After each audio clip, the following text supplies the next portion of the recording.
Graças e paz, queridos.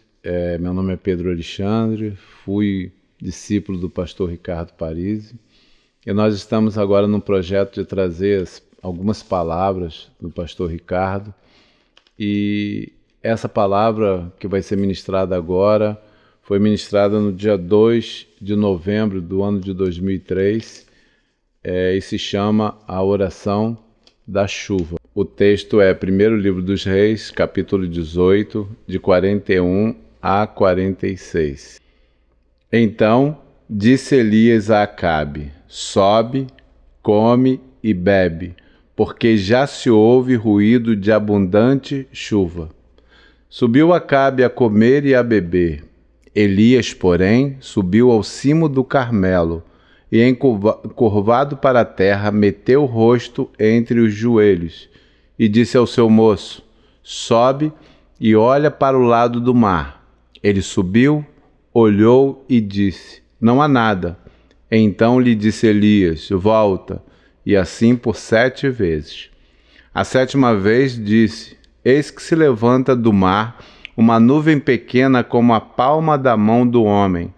Então disse ele: sobe e dize a Acabe: aparelha o teu carro e desce, para que a chuva não te detenha. Dentro em pouco, os céus se enegreceram com nuvens e vento, e caiu grande chuva. Acabe subiu ao carro e foi para Jezreel.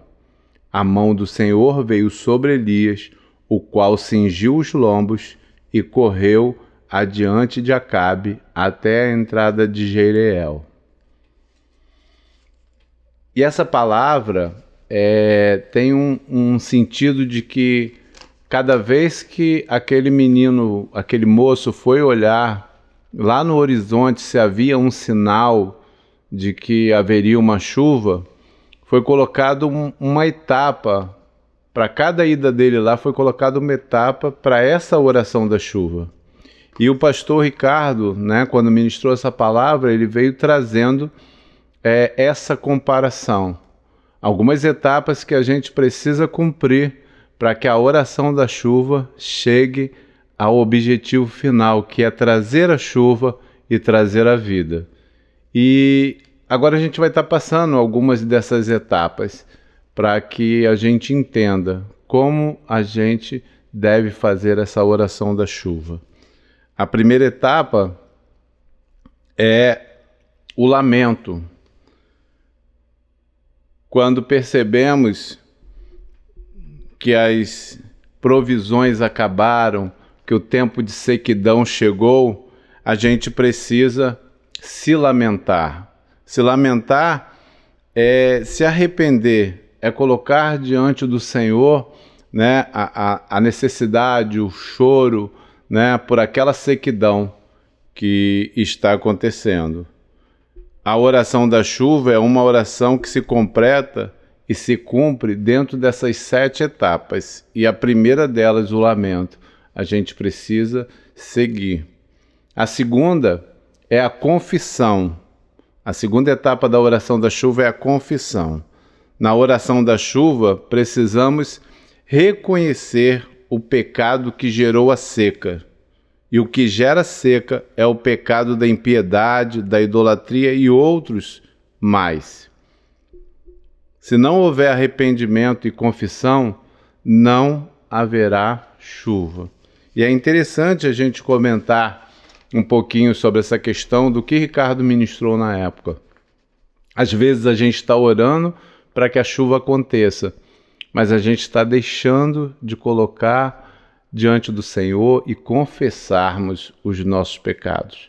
A Bíblia diz em 1 João 1, de 8 a 10, que se confessarmos os nossos pecados, Deus é fiel e justo para nos perdoar os pecados e nos purificar de toda injustiça. E aí, como a segunda etapa nessa oração da chuva, a gente não deve pular a questão de confissão.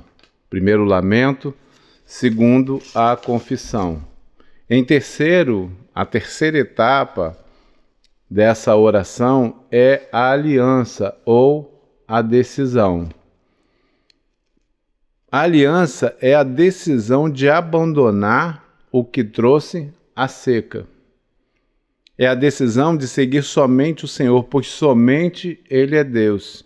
A oração da chuva não vai trazer um resultado se a gente não estar confirmando na própria oração essa aliança.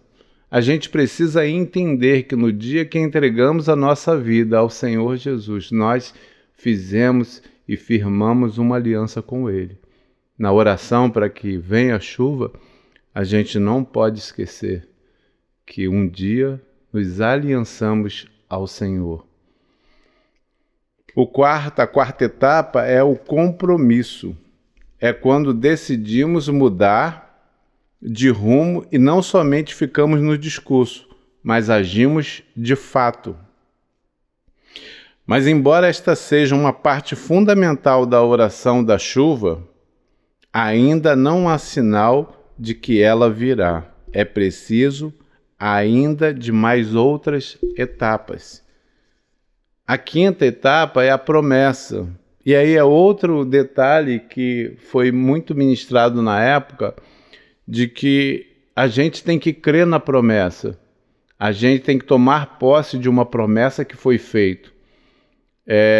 Na época foi comentado também de que a Bíblia fala de mais de 37 mil promessas.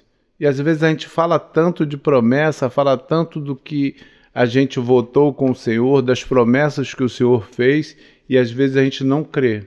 Na oração da chuva, a gente precisa entender essas promessas, reivindicar do Senhor a promessa, já que a gente está falando sobre etapas de fechar legalidade, de uma série de situações, a gente entender também. Quando fechamos a legalidade do inimigo em nossa vida, nós podemos reivindicar as promessas. Para reivindicarmos algumas promessas, a gente também tem que fechar essa legalidade, como eu acabei de estar passando para vocês. Por exemplo, a gente não pode reivindicar uma promessa de prosperidade se a gente está retendo o dízimo, se a gente está retendo ofertas. E às vezes a gente fala, Senhor, mas eu preciso ser próspero. Mas às vezes o Senhor vai tocar assim, bem no nosso coração, ou através de uma palavra, ou uma outra direção, ou de um gabinete pastoral, e dizer assim, você está dizimando? Você não está retendo aquilo que foi determinado pelo Senhor? E às vezes na oração da chuva a gente está pedindo que o Senhor cumpra a promessa, mas está abrindo legalidade. Então, para que haja chuva, a gente precisa também fechar essas legalidades para que as promessas aconteçam na nossa vida. Em sexto lugar é a petição. É o momento em que colocamos a Deus exatamente o que precisamos com base nas suas promessas. No Evangelho de Mateus, capítulo 7, de 7 a 11, é um texto muito conhecido que diz, pedi e dar-se-vos-á, buscai e acharei, bater-se e abrir-se-lhe-á.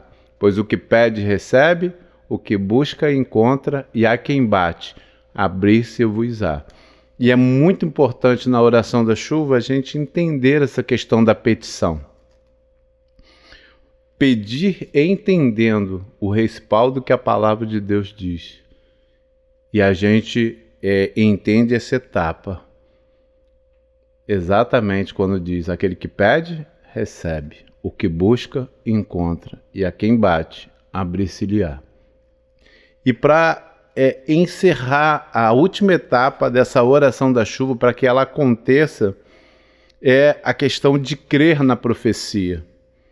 Quando na petição passamos a ter certeza interior que fomos respondidos, quando sentimos autoridade para dizer em nome de Jesus e pela palavra de Deus, para que o nome seja removido, para que os ossos secos se juntem e voltem à vida, para que o mar vermelho se abra e para que o enfermo seja curado. Quando a gente entende essa questão de ser no nome de Jesus, que a palavra de Deus é declarada, a gente começa a entender a questão da profecia. Profecia não pode ser somente como às vezes a gente foi ministrado, e às vezes ministra muito, não, nós vamos lançar uma palavra profética, mas crer na profecia, crer naquelas coisas que são ditas no nome de Jesus. Né? Jesus, um pouquinho antes de voltar ao Pai, Marcos 16, 17, ele vai declarar: os sinais seguirão os que creem. Em meu nome pisarão serpentes, pegarão escorpiões, expulsarão demônios, imporão as mãos sobre os enfermos e serão curados. Se alguma coisa mortífera beber, não lhes farás dano algum. E às vezes são profecias que a gente precisa entender e crer no nome de Jesus que elas vão acontecer. Conclusão: você não precisa estar na sequidão, no deserto, para fazer a oração da chuva. Cumpra todas as suas etapas até que você esteja vendo uma nuvem do tamanho da mão de um homem. Este é o sinal de que a chuva vai descer.